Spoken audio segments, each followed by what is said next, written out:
Well, immigration, the surge of migrants, and border security are huge issues in this year's election. Both President Biden and former President Donald Trump made trips to the southern border last week, blaming each other for the crisis. Joining us right now with more on this, if there are any solutions, is Jay Johnson, the former Secretary of Homeland Security, partner at Paul, Weiss, Rifkin, Wharton, and Garrison. Nice to have you back here, Secretary. Rosanna, nice to be here. Kurt, welcome to the show. Thank you very much. Nice to meet you. I'm here because I'm part of her fan club. Yeah. Well, who isn't, right? I love that we're all like in the same colors this morning. We're very simpatico. I got to ask you, because you went to the border a number of times, and I owned that issue. You owned that issue, right. And at the time when you were working under President Obama, you basically said any more than like 1,000 migrants coming across the border a day is a crisis. What do you think this is now? A disaster? How would you describe this? A disaster?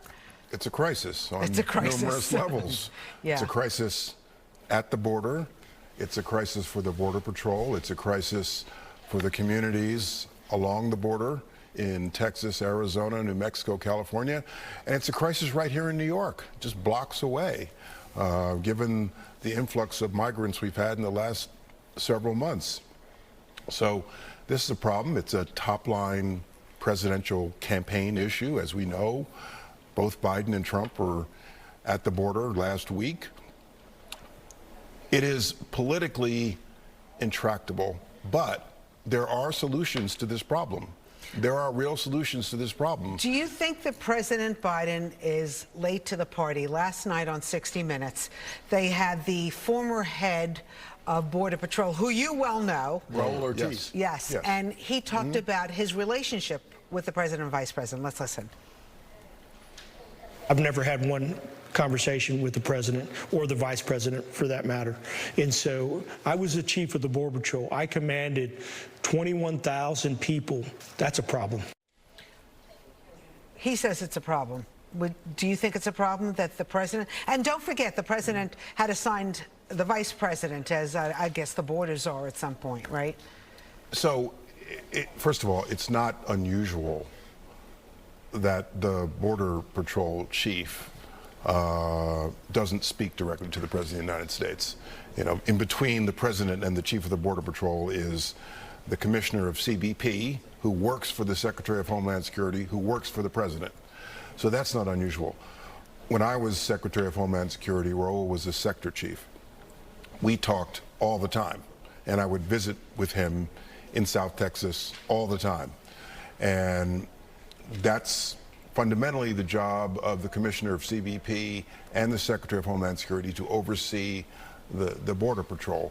But Raul is correct that this is a crisis. It's a problem. These numbers are unsustainable. And I want to come back to what I said before. There are solutions to this problem.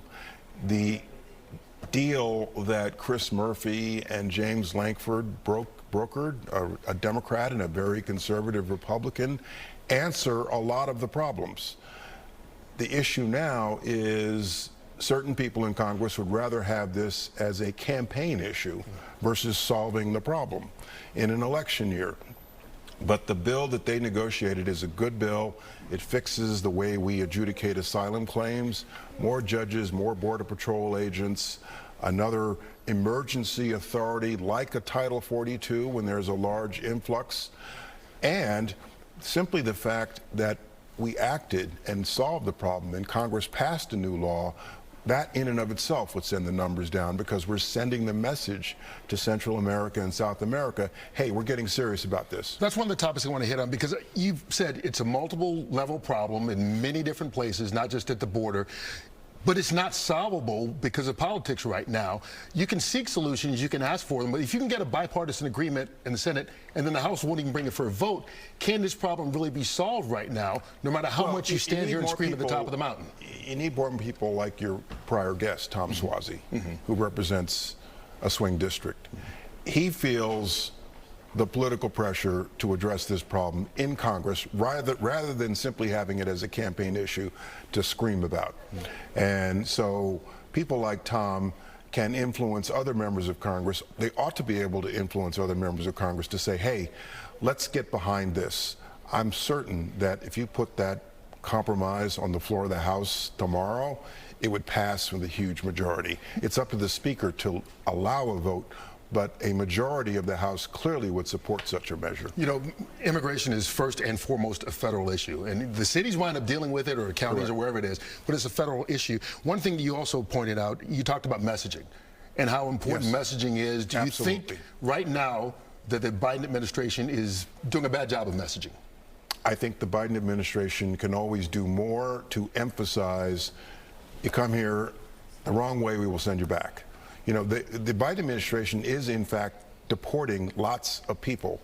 And what I always say is that border security, illegal immigration is an information-sensitive phenomenon. So what would you do differently from a messaging standpoint then? I would continue to say, come here, we will send you back. When I was secretary, I would go to Guatemala, have a press conference with the president of Guatemala, and say to the public there, don't come to our country this way. And I would go to the airports in Honduras, in El Salvador, greeting the ICE planes as they were sending people back, and bring the cameras so that the public there could see that we were actually sending people back to their countries. So messaging is critical because illegal immigration is so information sensitive. It reacts sharply upward or downward to perceived changes in our enforcement policy. So you know Mayor Adams went that. He did that. He went to Mexico, right? Yes. He handed out flyers. He told them, don't come here. Don't come here, right. Right? I guess that wasn't enough. You have to repeat that message over and over and over and again. what about him? The mayor is now thinking about changing sanctuary city status because obviously we've had a lot of migrant crime here and we can't report it to the feds. But the city council's saying we're not changing anything. In my view, you're right. You've got to work with the city council on this. The mayor can't do it all by himself by executive action. And so when we created this status, we didn't have this influx like we do now. It's a new environment. You know, to me, I see migrants all the time, just in my daily commute to work in from New Jersey. We focus on the crime. Crime is a problem. I think we also, as New Yorkers, have to have a certain level of compassion and sympathy for these people. I never give people money on the subways or in subway stations. The one time I will do that is when I see the 18, the 19-year-old mom with the baby strapped on her back with a tray of candy, trying to make some money. She's trying. She's trying to work. And I will give her money, and I said, no, I don't want any candy here, just for your child. So a lot of these people are desperate. They want a better life in America. We're an immigrant nation. And so I feel sympathy for these people. They're not just political footballs. And they're also people. I think that gets lost sometimes. We throw the word migrant, migrant, migrant, and forget that they're people as well. Hey, before we let you go, I mean, we got to wrap up. It's always that before I let you go question that does me in. It's a time thing for TV. Not She this usually one. does that. This is a good one, though. We want to talk about your radio show. I just learned about it. Yeah. Yes, Was the All radio Things Soul? show. All Things Soul, yes. Hear it in Newark. I've been on for 2 years now, once a month on Saturday mornings, WBGO 88.3 FM. You have a radio? Yes, I do. Okay, yes, all right. okay. And I'm a huge classic R&B fan, so I play all my favorite classic R&B, and I have one guest per show. I debuted 2 years ago with Bill Clinton, talk about his love of the saxophone, and since then we've had people like Wolf Blitzer, Henry Louis Gates, Hakeem Jeffries, Mayor Adams. Wow. Actor Rob Reiner. Wow. So we've had some really interesting people. I really enjoy it. It's my hobby. Some people play golf on weekends. And he's a big-time lawyer, too. He does everything. Your name was the only one that wasn't on that list of owners or partners there at your firm. About 15 names on there. We'll get yours on there. We're working on that. We're working on that. Okay. Thank you. Thanks, Jay We really Johnson. appreciate you joining us this morning. All right. Thank you. All right.